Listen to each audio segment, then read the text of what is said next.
play the way we played, because in 60, 70 minutes we were so good, especially in the first half.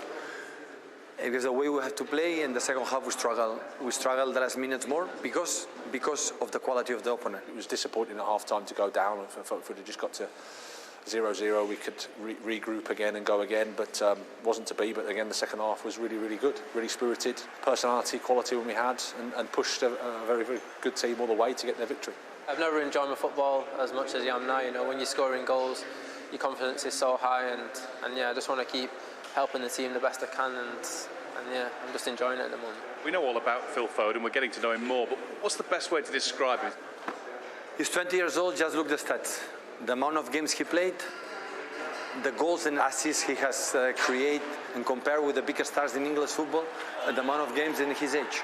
He's so clever in front of the goal. So, yeah, we are pleased. That's why he deserves to play. We will obey. We'll look at his stats in a moment. But I know, there's a couple of players you picked out from Manchester City's performance, João Cancelo and Phil Foden. So where do you want to start? Oh, we have to start with Phil Foden.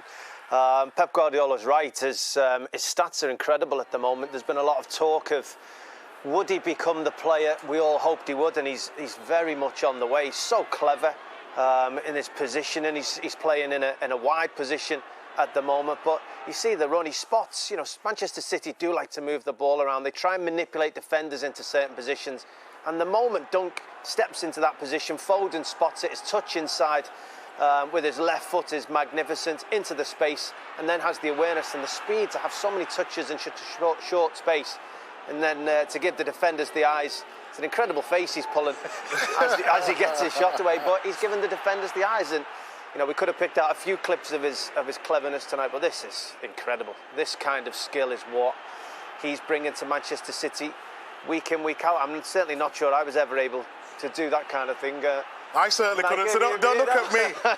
But I was impressed with Cancelo. Look at the space he picks up here. It's like when he was attacking, he was playing like right of a free in midfield, and he's comfortable with both feet. Walker's done a fantastic job, but in these areas where he picks up the ball, he's very comfortable. For a defender, where do you go? Do you stay? Do you go? Normally, a defender starts from out to go in. He runs in behind, good quality, a nice cross again.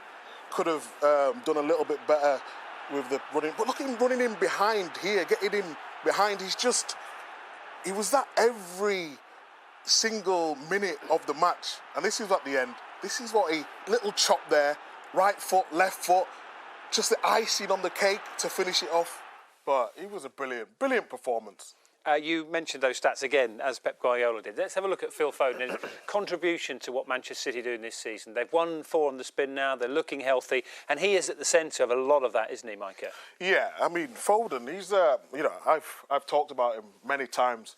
I think he's a superstar. I genuinely think he's one of the best English talents we've produced for a long time. He's so comfortable on the ball. He can go right, he can go left, and we mentioned David Silva how many times, and he said he's not going to replace David Silva. When David Silva first came, you said he played on the left. Well, yeah, David Silva when he came in, he didn't start as straight into the middle of midfield. He started in wider positions for Manchester City. He was dangerous coming off the wide areas, and he earned the trust of managers.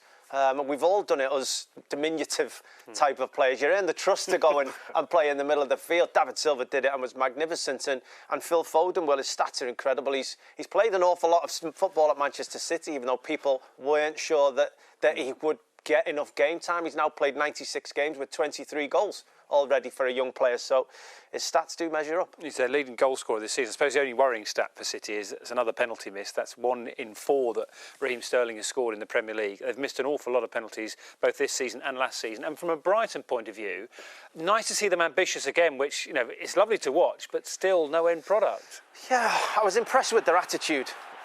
We've seen so many teams go to the likes of Manchester City, get numbers behind the ball and just try and nick something. This is early in the game. You see how many men they've got forward into the Manchester City penalty area. They tried to take advantage of João Cancelo being up the field. Trossard on this occasion getting down again. Look at the amount of players Brighton are prepared to commit forward into these positions. This was Tau. It's been a long time his debut coming, but he was lively, trying to create something.